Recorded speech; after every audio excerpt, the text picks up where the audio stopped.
പ്രീതികർത്ത സുഹൃത്തുക്കളെ എല്ലാവർക്കും എൻട്രിയിലേക്ക് സ്വാഗതം. ഞാൻ രാജേഷ് സാർ. നമ്മൾ ലോക ചരിത്രം പഠിച്ചുകൊണ്ടിരിക്കുകയാണ്. കഴിഞ്ഞ ക്ലാസ്സുകളിലൂടെ നമ്മൾ പ്രധാനമായും ലീഗ് ഓഫ് നാഷൻസ് പിടിച്ചുറപ്പിച്ചു. ഐക്യരാഷ്ട്രസഭയുടെ മുൻഗാമിയാണ് ലീഗ് ഓഫ് നാഷൻസ് എന്ന് പറയുക.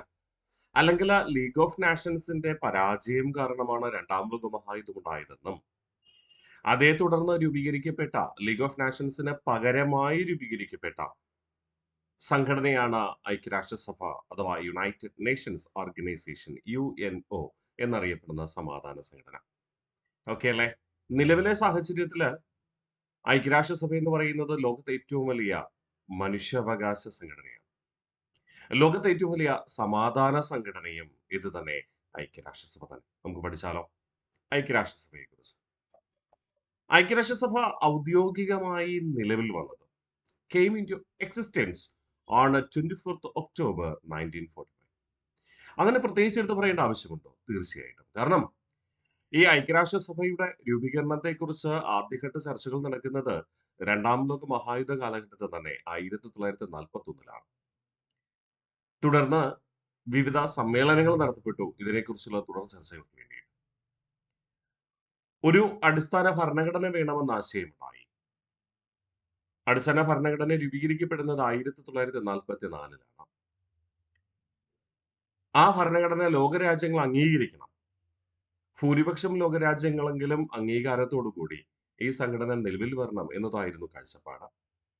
അതുകൊണ്ട് തന്നെ ഈ സംഘടന ഔദ്യോഗികമായി നിലവിൽ വരുന്നതിന് മുൻപ് തന്നെ ഐക്യരാഷ്ട്രസഭയുടെ ഭരണഘടന അംഗീകരിക്കുക അല്ലെങ്കിൽ ആ ഭരണഘടനയിൽ അംഗീകരിക്കുന്ന സാധ്യതയുള്ള രാജ്യങ്ങളുടെ ഒരു സമ്മേളനം വിളിച്ചു ചേർത്തു. അങ്ങനെ കുറേയധികം ലോകരാജ്യങ്ങൾ ഐക്യരാഷ്ട്രസഭയുടെ ഭരണഘടന അംഗീകരിച്ചതിനെ തുടർന്നാണ് ഔദ്യോഗികമായി ഈ സംഘടന നിലവിൽ വരുന്നത്. അതുകൊണ്ടാണ് നമ്മളിവിടെ വർഷം എടുത്തു പറയുക came into existence. നിലവിൽ വന്നത് അഥവാ പ്രവർത്തനം ആരംഭിച്ചത് 1945 ഒക്ടോബർ 24-ണ്. അമേരിക്കൻ പ്രസിഡന്റ് ആയിരുന്ന ഫ്രാങ്ക്ലിൻ ഡി റൂസ്വെൽറ്റിന്റെ ആശയമായിരുന്നു ഈ സംഘടന രൂപീകരണത്തിലേക്ക് നയിക്കുക. അതുകൊണ്ട് തന്നെ ആസ്ഥാനമായി സ്വീകരിച്ചത് അമേരിക്കയിലെ ന്യൂയോർക്കിലുള്ള മാൻഹട്ടൻ എന്ന പ്രാദേശിക സ്ഥലമാണ്. അഥവാ ആസ്ഥാന മന്ദിരം അറിയപ്പെടുന്നത് മാൻഹട്ടൻ എന്നാണ്. ഈ ആസ്ഥാന മന്ദിരമായ മാൻഹട്ടൻ സ്ഥിതി ചെയ്യുന്നത് അമേരിക്കയിലെ ന്യൂയോർക്ക് എന്ന നഗരത്തിലുമാണ്. ക്ലിയർ ആണേ? അപ്പൊ headquarters Manhattan, New York, USA. European headquarters Geneva in Switzerland. ഔദ്യോഗികമായ ഐക്യരാഷ്ട്രസഭയുടെ ആസ്ഥാനം എന്ന് പറയുന്നത് അമേരിക്കയിലെ ന്യൂയോർക്കിലെ മാൻഹട്ടൻ ആണ്. യൂറോപ്യൻ ആസ്ഥാനമായി കണക്കാക്കുന്നത് സ്വിറ്റ്സർലൻഡിലെ ജനീവയും. The first Secretary General of UNO, Trygve Lie Trygve Lie Trygve Lie എന്നാണ് അറിയുന്നത്. Trygve Lie. Constitution of UNO, the UN charter. Motto this is your world. This is your world. ആ വാക്ക് ഇമ്പോർട്ടന്റ് ആണ്. അപ്പൊ ഐക്യരാഷ്ട്രസഭയുടെ മോട്ടോ എന്ന് പറയുന്നത് എന്താണ്? This is your world. ഇത് നിങ്ങളുടെ ലോകം. പക്ഷേ ചിലപ്പോ PSC ഓപ്ഷനിൽ ഇത് ഞങ്ങളുടെ ലോകം, ദിസ് അവർ വേൾഡ് എന്ന് തന്നേക്കാം. നമ്മൾ ചിലപ്പോൾ വിചാരിക്കും അതെ ശരിയായിരിക്കുമല്ലോ. This not our world, this your world. ഇത് നിങ്ങളുടെ ലോകം എന്നാണ് ഐക്യരാഷ്ട്രസഭയുടെ അർത്ഥവാക്യം. ഒന്ന് റിവിഷൻ ചെയ്യാം. United Nations, the UN or UNO came into existence on 24th October 1945. Headquarters Manhattan, New York in USA. European headquarters Geneva, Switzerland. The first Secretary General Tigweli. Constitution, the UN Charter. Motto, this is your world. Clear ആണേ? ഇനി പറയുന്നു പ്രത്യേകത. ഐക്യരാഷ്ട്രസഭയുടെ പ്രത്യേകത ഞാൻ പറഞ്ഞിരുന്നു. ലോകത്തെ ഏറ്റവും വലിയ സമാധാന സംഘടനയും ലോകത്തെ ഏറ്റവും വലിയ മനുഷ്യാവകാശ സംഘടനയും ഇത് തന്നെയാണ്. യുണൈറ്റഡ് നേഷൻസ് ഓർഗനൈസേഷൻ തന്നെയാണ്. The world's largest peace and human rights organisation established to promote the international peace and security. അന്താരാഷ്ട്ര സമാധാനവും സുരക്ഷയും ഉറപ്പുവരുത്തുക എന്ന ലക്ഷ്യം സ്ഥാപിച്ചെടുക്കുന്നതിന് വേണ്ടി രൂപീകരിക്കപ്പെട്ട സംഘടനയാണ് എന്താ? ഐക്യരാഷ്ട്രസഭ. ഓക്കെ അല്ലേ? അപ്പൊ ഓർമ്മിക്കുക, establish to promote international peace and security. അന്താരാഷ്ട്ര സമാധാനവും സുരക്ഷയും ഉറപ്പുവരുത്തുക എന്നതാണ് ഐക്യരാഷ്ട്രസഭയുടെ രൂപീകരണ ലക്ഷ്യം. ആകെ 193 അംഗരാജ്യങ്ങളാണുള്ളത്. ഏറ്റവും ഒടുവിൽ അംഗമായത് the most recent member state South Sudan in 2011. ദക്ഷിണ സുഡാനാണ് 2011 അംഗമായി. ആകെ 193 അംഗരാജ്യങ്ങൾ എന്ന് പറഞ്ഞു. നമ്മൾ രണ്ടാം ലോക മഹായുദ്ധത്തിന് ശേഷം അവിടെ പറഞ്ഞൊരു കാര്യമുണ്ടായിരുന്നു. പാലസ്തീൻ 1993 പരമാധികാരമുള്ള രാജ്യമായി അംഗീകരിക്കപ്പെട്ടു. അതായത് ഭരണ സംവിധാനമുള്ള സ്വയംഭരണ സംവിധാനമുള്ള രാജ്യമായി ഇസ്രയേൽ അംഗീകരിച്ചുവെങ്കിലും ഒരു സ്വതന്ത്ര രാജ്യമായി ഇതുവരെയും അംഗീകരിച്ചിട്ടില്ല. സ്വയംഭരണ സംവിധാനമുള്ള രാജ്യമാണ്, എന്നാൽ സ്വതന്ത്ര രാജ്യമായിട്ട് അംഗീകരിച്ചിട്ടില്ല. അതുകൊണ്ട് തന്നെ പാലസ്തീൻ എന്ന രാജ്യം ഐക്യരാഷ്ട്രസഭയിലെ നിരീക്ഷക പദവിയുള്ള രാജ്യമാണ്. Palestine hold observer status. പൂർണ്ണാംഗമല്ല, പൂർണ്ണാംഗങ്ങളിൽ എന്തില്ല, പാലസ്തീൻ ഇല്ല. Okay, membership on 93 countries. Most recent member state South Sudan in 2011. Palestine hold observer status. നിരീക്ഷക പദവിയുള്ള ഐക്യരാഷ്ട്രസഭയിലെ രാജ്യമാണ് പാലസ്തീൻ. പാലസ്തീൻ ഉൾപ്പെടെ 194 എന്ന് പറയാം. അല്ലാതെ അംഗരാജ്യങ്ങൾ ചോദിച്ചാൽ എത്രയാ? 193 തന്നെയാണ്. ഓക്കെ അല്ലേ? മറക്കില്ലല്ലോ. ഇനി ഐക്യരാഷ്ട്രസഭ എന്ന സംഘടനയുടെ രൂപീകരണത്തിലേക്ക് നയിച്ച ഉടമ്പടികളും സമ്മേളനങ്ങളും നമുക്കൊന്ന് നോക്കാം. രണ്ടാം ലോക മഹായുദ്ധ കാലഘട്ടത്തിൽ തന്നെ രൂപീകരണത്തെക്കുറിച്ചുള്ള ആദ്യഘട്ട ചർച്ചകളൊക്കെ നടന്നു എന്ന് നമ്മൾ പഠിച്ചിട്ടുണ്ട് അല്ലെ? Atlantic Charter. അതെ, നമുക്ക് നോക്കാം. രൂപീകരണത്തിന് കാരണമായ ഉടമ്പടി എന്നറിയപ്പെടുന്നത് അറ്റ്ലാന്റിക് ചാർട്ടർ ആണ്. Treaty that lead to its formation, Atlantic Charter, signed on 14th August 1941. Date important ആണ്.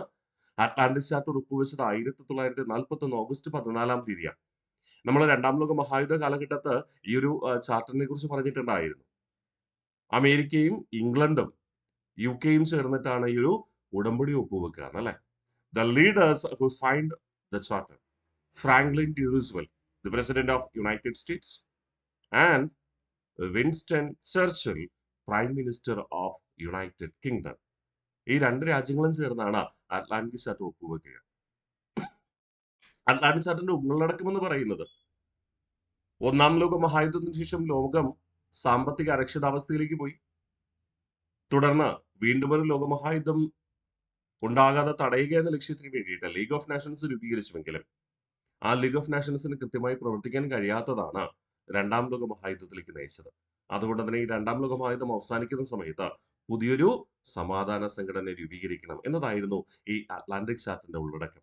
അപ്പോൾ ഐക്യരാഷ്ട്രസഭ എന്ന സംഘടന, എന്ന സമാധാന സംഘടന, എന്ന മനുഷ്യാവകാശ സംഘടനയുടെ രൂപീകരണത്തിലേക്ക് നയിച്ച ആദ്യ ചവിട്ടുപടിയായി കണക്കാക്കുന്നത് അറ്റ്ലാന്റിക് ചാർട്ടർ എന്ന ഉടമ്പടിയാണ്.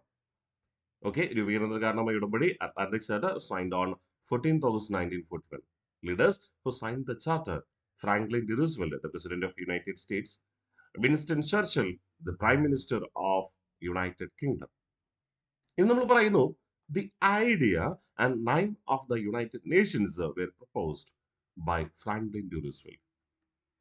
ഈ ഒരു സംഘടനയ്ക്ക് യുണൈറ്റഡ് നേഷൻസ് എന്ന പേരും ലോകത്ത് ഭൂരിഭാഗം രാജ്യങ്ങൾ ഉൾപ്പെടുന്ന, പരമാധികാര രാജ്യങ്ങൾ ഉൾപ്പെടുന്ന ഒരു കൂട്ടായ്മ എന്ന ആശയവും മുന്നോട്ട് വെച്ചത് അമേരിക്കൻ പ്രസിഡന്റ് ആയിരുന്ന ഫ്രാങ്ക്ലിൻ ഡി റൂസ്വെൽറ്റ് ആണ്.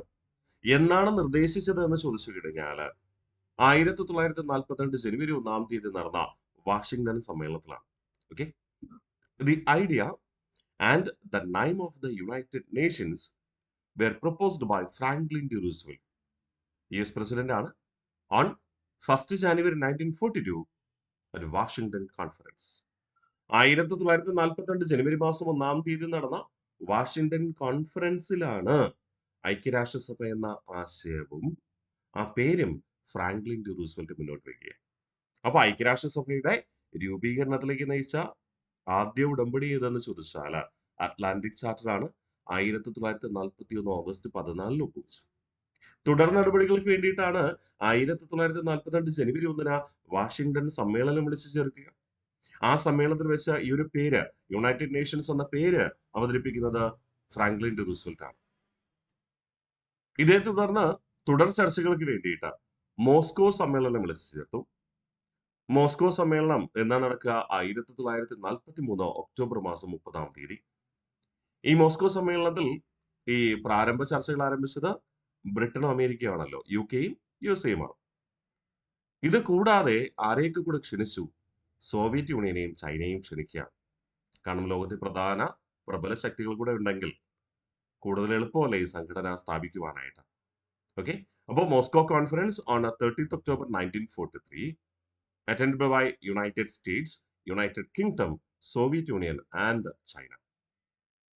ആദ്യം ചർച്ചകൾ ആരംഭിച്ചത് UK-യും USA-യുമാണ്. എന്നാൽ ഈ മോസ്കോ കോൺഫറൻസിൽ ആരൊക്കെ വരികയാണ്?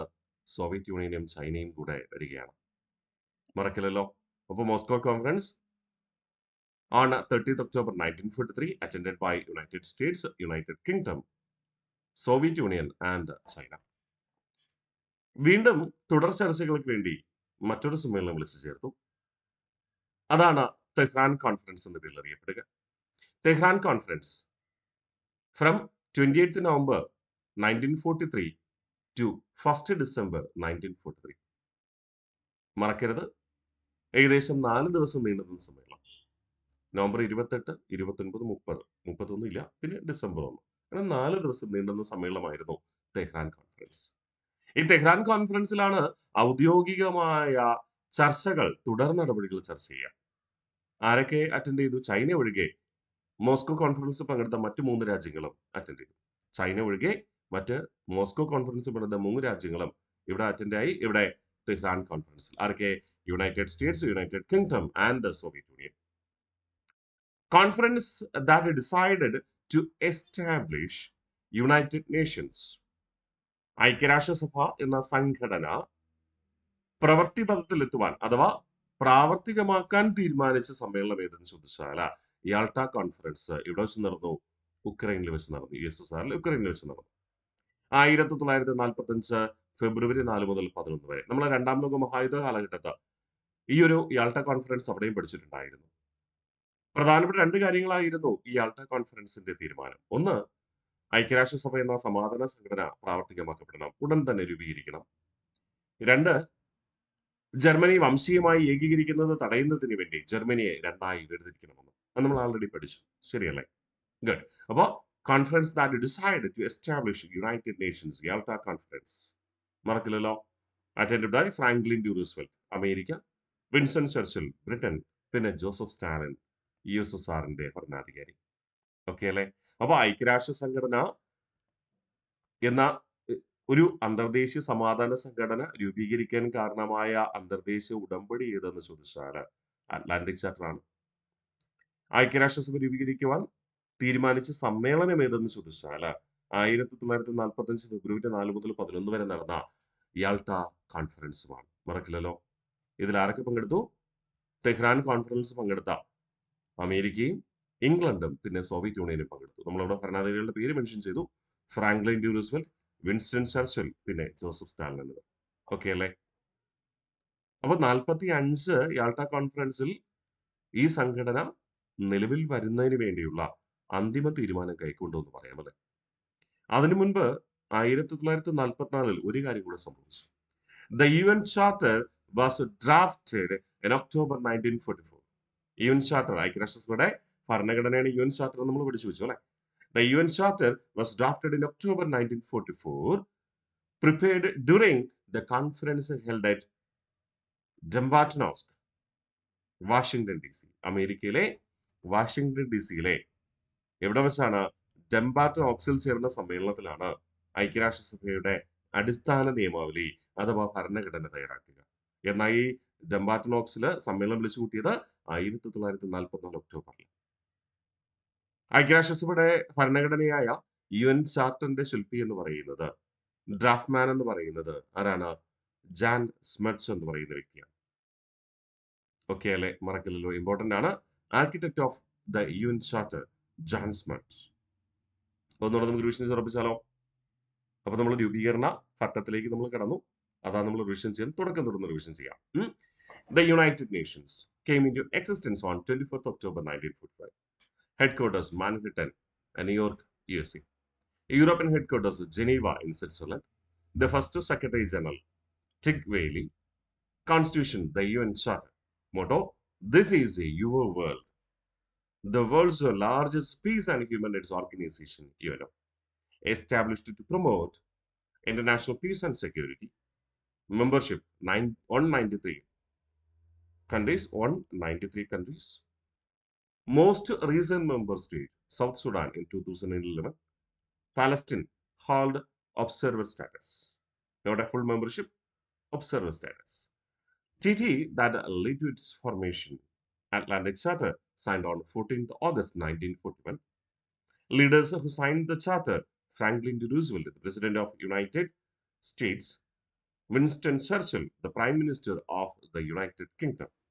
The idea and the name of the United Nations were proposed by Franklin D. Roosevelt on 1st January 1942 Washington Conference.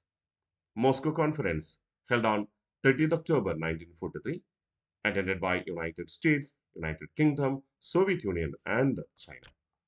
Tehran Conference from 28th November 1943 to 1st December 1943, attended by United States, United Kingdom, and the Soviet Union.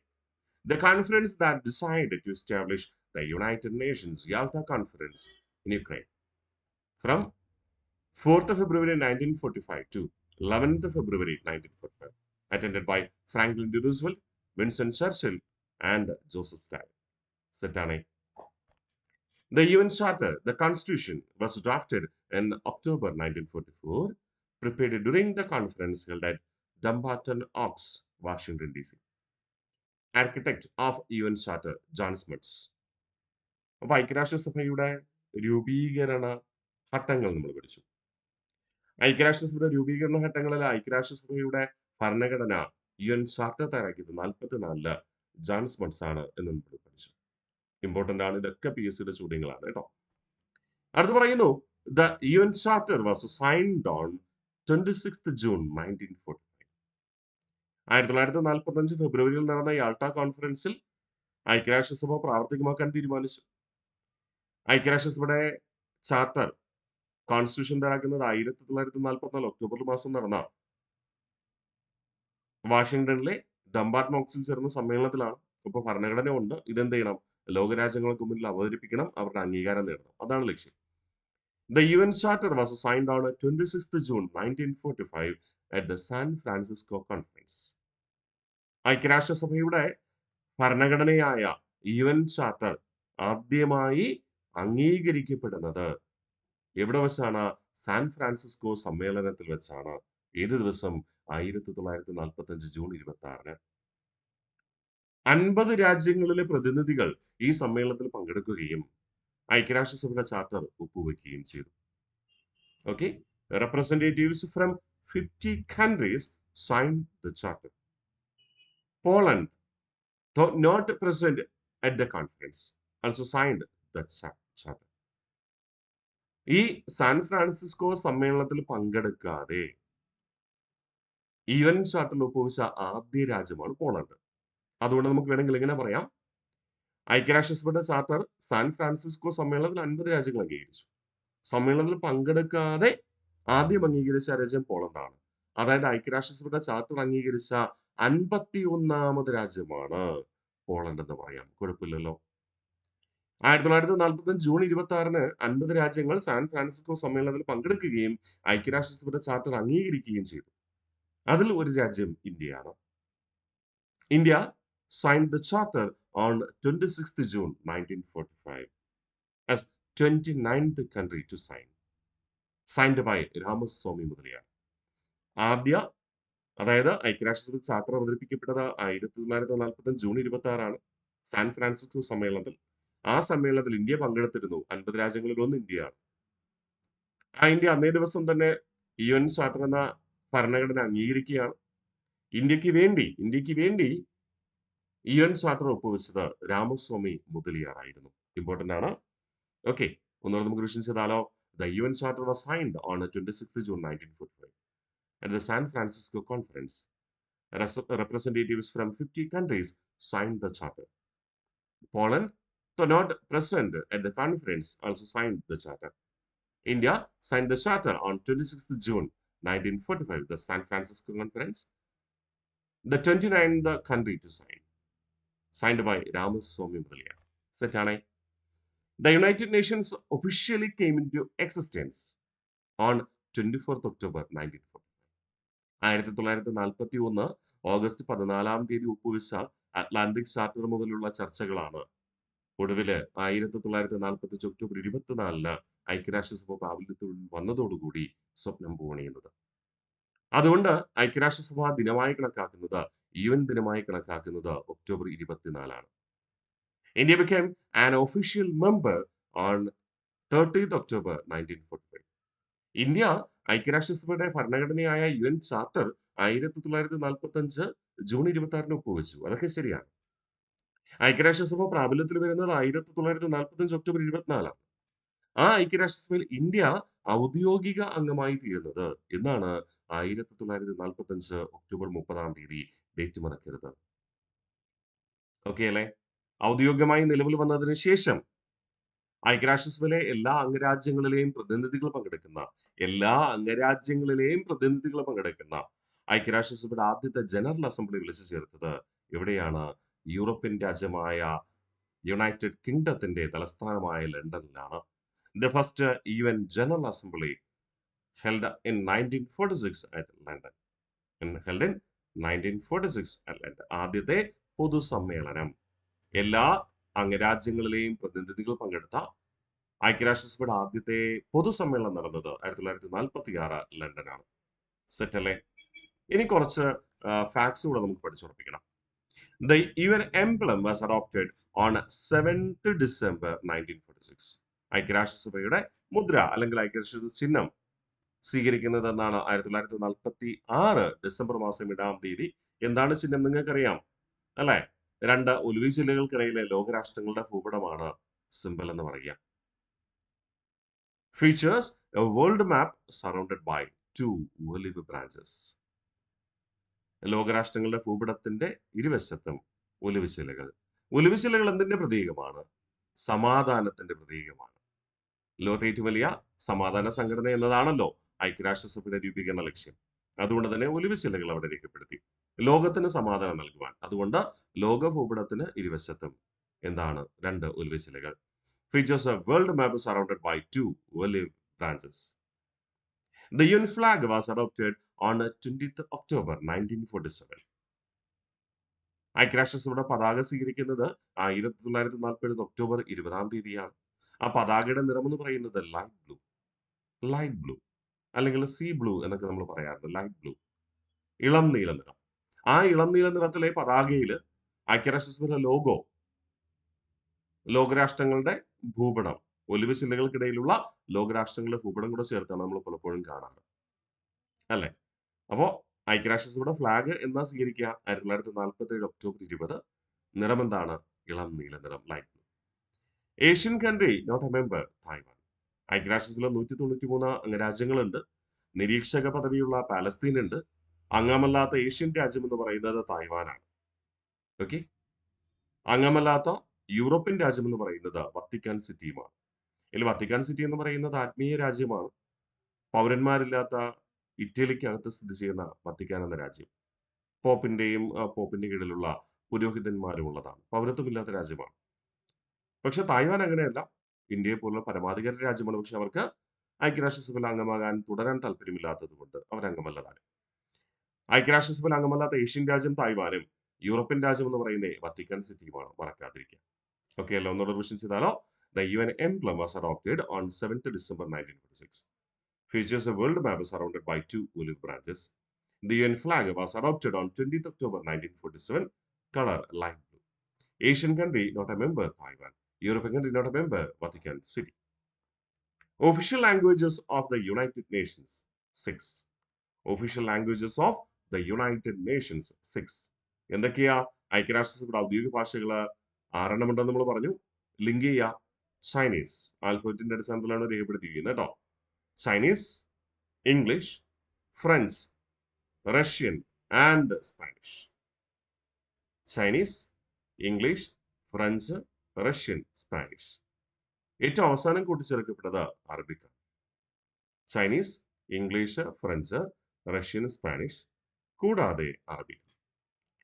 ഇതില് ഐക്യരാഷ്ട്രസഭ രൂപീകരണത്തിന് നേതൃത്വം നൽകിയ രാജ്യങ്ങൾ എന്ന് പറയുന്നത് England ഉണ്ട്, അല്ലെ? പിന്നെ അമേരിക്കയുണ്ട്. ഈ 2 രാജ്യങ്ങളിലും ഇംഗ്ലീഷ് തന്നെയാണ് ഔദ്യോഗിക ഭാഷ. പിന്നെ ബ്രിട്ടന്റെ സുഹൃത്ത് രാജ്യമാണ് ഫ്രാൻസ്. നമ്മള് ലോക ചരിത്രം പഠിക്കുമ്പോൾ 1-ാം ലോകമഹായുദ്ധവും 2-ാം ലോകമഹായുദ്ധവും പഠിക്കുമ്പോൾ നമുക്കറിയാം. അതുകൊണ്ട് യൂറോപ്പിനെ സംബന്ധിച്ചിട്ട് പ്രബല ഭാഷ എന്ന് പറയുന്നത് ഫ്രഞ്ച് ആണ്, അല്ലെ? കാരണം യൂറോപ്പിലെ രാജ്യങ്ങൾക്കിടയിൽ അത്രത്തോളം ഹോൾഡുള്ള രാജ്യം ഫ്രാൻസ് ആയിരുന്നു. അതുകൊണ്ട് യൂറോപ്യൻ രാഷ്ട്രങ്ങളിൽ കൂടുതൽ പ്രയോഗിക്കാൻ കഴിയുന്ന ഫ്രഞ്ച് ആയതുകൊണ്ട് ഫ്രഞ്ച് ഔദ്യോഗിക ഭാഷയെ സ്വീകരിച്ചു. ചൈനയുടെ ഔദ്യോഗിക ഭാഷ ചൈനീസ് അഥവാ മാൻഡാരിൻ സ്വീകരിച്ചു. റഷ്യയുടെ ഔദ്യോഗിക ഭാഷ റഷ്യൻ സ്വീകരിച്ചു. അപ്പോൾ രൂപീകരണത്തിന് നേതൃത്വം നൽകിയ രാജ്യങ്ങളുടെ, അതായത് സ്ഥിരാംഗത്വമുള്ള രാജ്യങ്ങളുടെ ഭാഷകൾ നമ്മൾ സ്വീകരിച്ചു എന്ന് പറയാം. ചൈനീസ്, ഇംഗ്ലീഷ്, ഫ്രഞ്ച്, റഷ്യൻ, പിന്നെ സ്പാനിഷ്. ഈ സ്പാനിഷ് എന്തുകൊണ്ടാണ് ഉപയോഗിച്ചത്? ഇംഗ്ലീഷ് ഇംഗ്ലണ്ടിലെയും അമേരിക്കയിലെയും ഒഫീഷ്യൽ ലാംഗ്വേജ് ആണ്. ഫ്രഞ്ച് യൂറോപ്പിലെ പ്രധാന ഭാഷയാണ്. പിന്നെ ചൈന ഉൾപ്പെട്ടതുകൊണ്ട് ചൈനീസും റഷ്യ ഉൾപ്പെടുന്നത് റഷ്യൻ ഉപയോഗിച്ചു. എന്തുകൊണ്ടാണ് സ്പാനിഷ് ഉൾപ്പെടുത്തിയത്? നമുക്കറിയാം, നിങ്ങൾ ലോകചരിത്രം പഠിക്കുമ്പോൾ യൂറോപ്യൻ രാജ്യങ്ങളായ സ്പെയിനും പോർച്ചുഗലുമാണ് തെക്കേ അമേരിക്കയുടെയും തെക്കേ അമേരിക്കൻ രാജ്യങ്ങളിലും വടക്കേ അമേരിക്കയുടെ തെക്കൻ ഭാഗങ്ങളിലും കോളനി സ്ഥാപിച്ചത്. അവിടെ ഇവരുടെ ഔദ്യോഗിക മതമായ ലത്തീൻ കത്തോലിക്ക മതവിശ്വാസം പ്രചരിപ്പിച്ചതുകൊണ്ട് ആ രാജ്യങ്ങൾ പൊതുവായി ലാറ്റിൻ അമേരിക്ക എന്നാണ് അറിയപ്പെടുക. ലാറ്റിൻ അമേരിക്ക എന്ന് പറയുമ്പോൾ തെക്കേ അമേരിക്കൻ രാജ്യങ്ങളും, അതായത് സ്പെയിനിന്റെയും പോർച്ചുഗലിന്റെയും കോളനിയായിരുന്ന തെക്കേ അമേരിക്കൻ രാജ്യങ്ങളും വടക്കേ അമേരിക്കയുടെ തെക്ക് ഭാഗത്തുള്ള രാജ്യങ്ങളുമാണ്. അവയാണ് പൊതുവായി ലാറ്റിൻ അമേരിക്ക എന്നറിയപ്പെടുക. ശരിയല്ലേ? ആ ലാറ്റിൻ അമേരിക്കയിൽ ബ്രസീൽ മാത്രമാണ് പോർച്ചുഗൽ കോളനിയാക്കിയത്. മറ്റെല്ലാ രാജ്യങ്ങളും കോളനിയാക്കിയിരുന്നത് സ്പെയിൻ ആയിരുന്നു. അതുകൊണ്ട് തന്നെ അമേരിക്കൻ വൻകരകൾ നമ്മൾ പരിശോധിച്ചാൽ അവിടെ ഏറ്റവും കൂടുതൽ ഉപയോഗിക്കുന്ന ഭാഷ, ഏറ്റവും കൂടുതൽ രാജ്യങ്ങളിൽ ഉപയോഗിക്കുന്ന ഭാഷ ഏതാണ്? സ്പാനിഷ് ആണ്. അതുകൊണ്ട് സ്പെയിൻ കൂട്ടിച്ചേർത്തു. ആദ്യം 5 ഭാഷകൾ മാത്രമേ ഉണ്ടായിരുന്നുള്ളൂ: Chinese, English, French, Russian, Spanish. എന്നാൽ പിൽക്കാലത്ത് 1973 അറബിക്ക് കൂട്ടിച്ചേർക്കുക. ആഫ്രിക്കയുടെ പടിഞ്ഞാറൻ ഭൂപ്രദേശത്തും ആഫ്രിക്കയുടെ വടക്കൻ ഭൂപ്രദേശത്തും ഏഷ്യയുടെ പടിഞ്ഞാറ് ഭാഗത്തും അറബ് വംശജർ അഥവാ പേർഷ്യൻ വംശജരാണുള്ളത്. അതുകൊണ്ട് ആ ജനവിഭാഗങ്ങളുടെ കാഴ്ചപ്പാടുകൾ അറിയുന്നതിന് വേണ്ടിയിട്ട് അറബിക്ക് 1973 കൂട്ടിച്ചേർക്കപ്പെട്ടു. അപ്പൊ നിലവിൽ എത്ര ഔദ്യോഗിക ഭാഷകളുണ്ട്? 6 Chinese, Russian, English, French, Spanish, പിന്നെ അറബിക്ക് കൂട്ടിച്ചേർത്തെന്ന 1973. എന്നാൽ ദൈനംദിന കാര്യങ്ങൾക്ക് വേണ്ടിയിട്ട് ഉപയോഗിക്കുന്നത് 2 ഭാഷകൾ മാത്രം: ഇംഗ്ലീഷും ഫ്രഞ്ചും. Languages used for day to day work: English and French. മറക്കില്ലല്ലോ. ഇനി അടുത്ത് പറയുന്നു, United Nations institutions and centres. Even university situated at Tokyo in Japan. Even Peace University at Costa Rica. രണ്ട് നമ്മൾ മാറിപ്പോകുന്നത്. ഐക്യരാഷ്ട്രസഭയുടെ സർവകലാശാല സ്ഥിതി ചെയ്യുന്നത് ജപ്പാനിലെ ടോക്കിയോയിലാണ്. എന്നാൽ ഐക്യരാഷ്ട്രസഭയുടെ സമാധാന സർവകലാശാല സ്ഥിതി ചെയ്യുന്നത് അമേരിക്കൻ സ്റ്റേറ്റ് ആയ കോസ്റ്റാറിക്കയിലാണ്. പട്ടാളക്കാരില്ലാത്ത നാട് എന്നറിയപ്പെടുന്ന കോസ്റ്റാറിക്കയാണ് കേട്ടോ. പട്ടാളക്കാരില്ലാത്ത നാട് എന്നറിയപ്പെടുന്ന രാജ്യമാണ് കോസ്റ്റാറിക്ക എന്ന കാര്യം മറക്കാതിരിക്കുക. Even information centre in India located in Delhi. ഐക്യരാഷ്ട്രസഭയുടെ ഇന്ത്യയിലെ ഇൻഫർമേഷൻ സെന്റർ സ്ഥിതി ചെയ്യുന്നത് ന്യൂഡൽഹിയിലാണ്.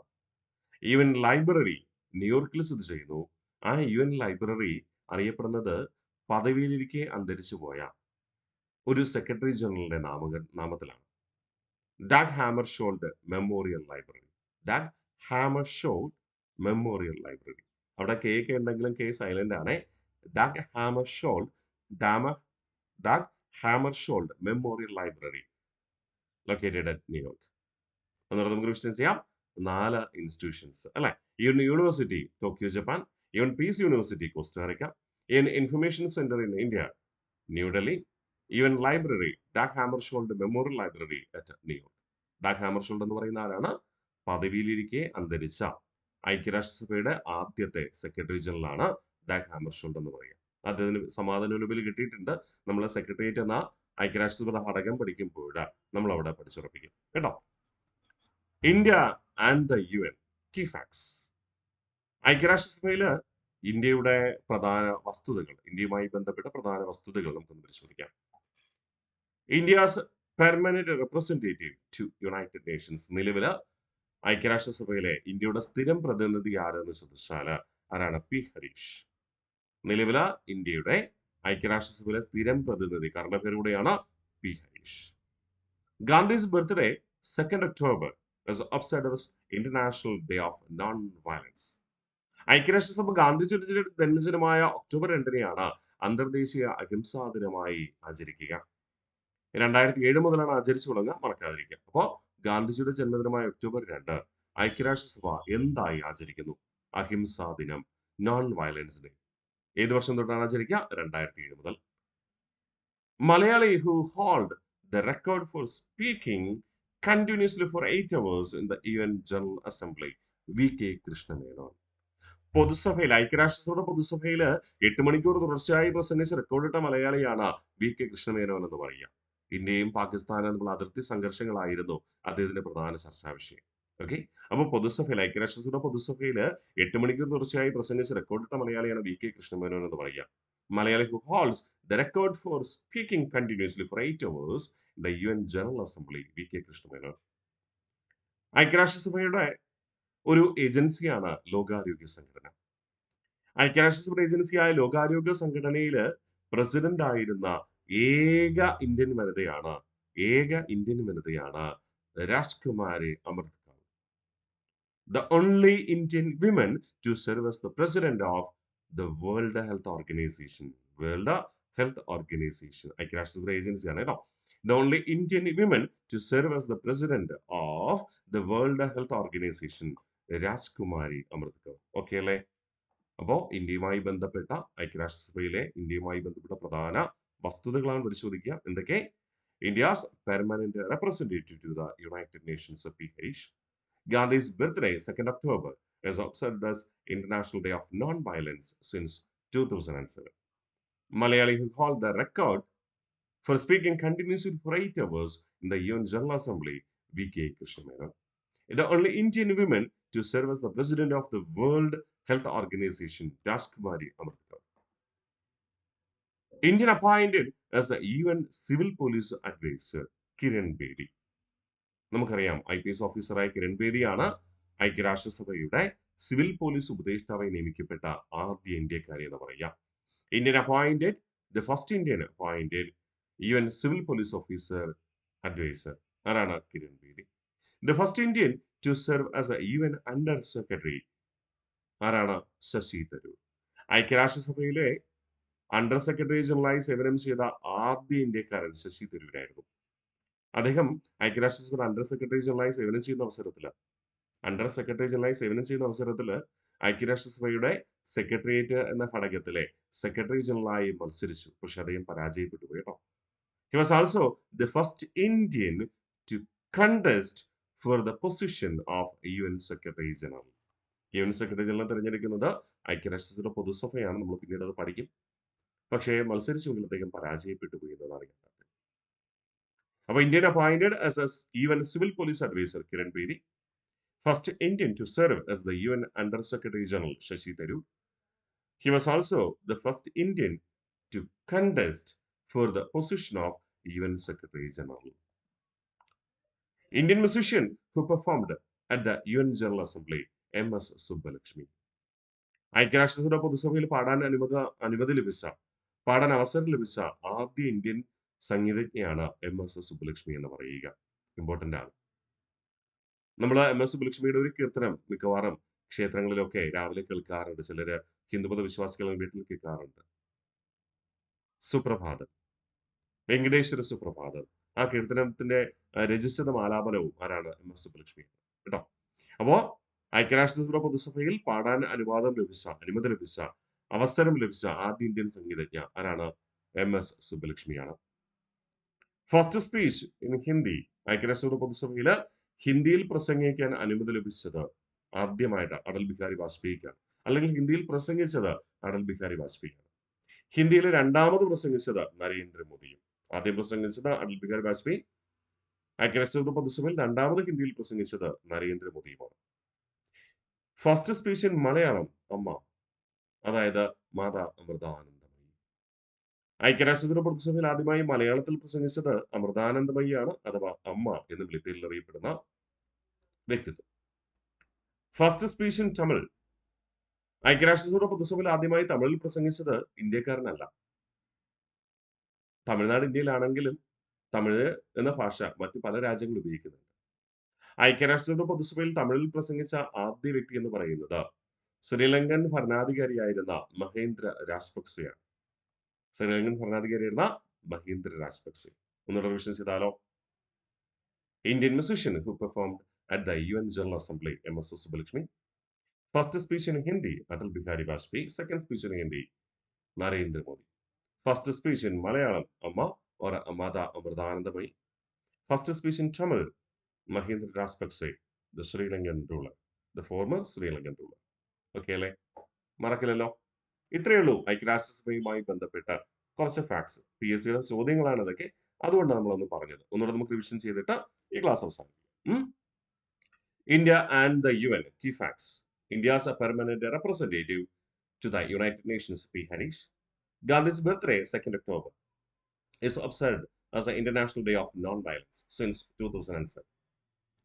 Malayali who hold the records of speaking continuously for 8 hours in the UN General Assembly, V.K. Krishnamena, and the only Indian woman to serve as the president of World Health Organization, Rajkumari Amartaka. Indian appointed as UN Civil Police Advisor, Kiran Bedi. The first Indian to serve as a UN Under Secretary General, Shashi Tharoor. Shashi Tharoor was also the first Indian to contest for the position of UN Secretary General. Indian musician who performed at the UN General Assembly, M.S. Subbulakshmi. First speech in Hindi delivered by Atal Bihari Vajpayee. Second speech in Hindi by Narendra Modi. First speech in Malayalam by Mada Amritanandamayi. First speech in Tamil by former Sri Lankan ruler Mahindra Rajapakse. അപ്പോൾ ഇത്രയും പഠിച്ചു വരിക.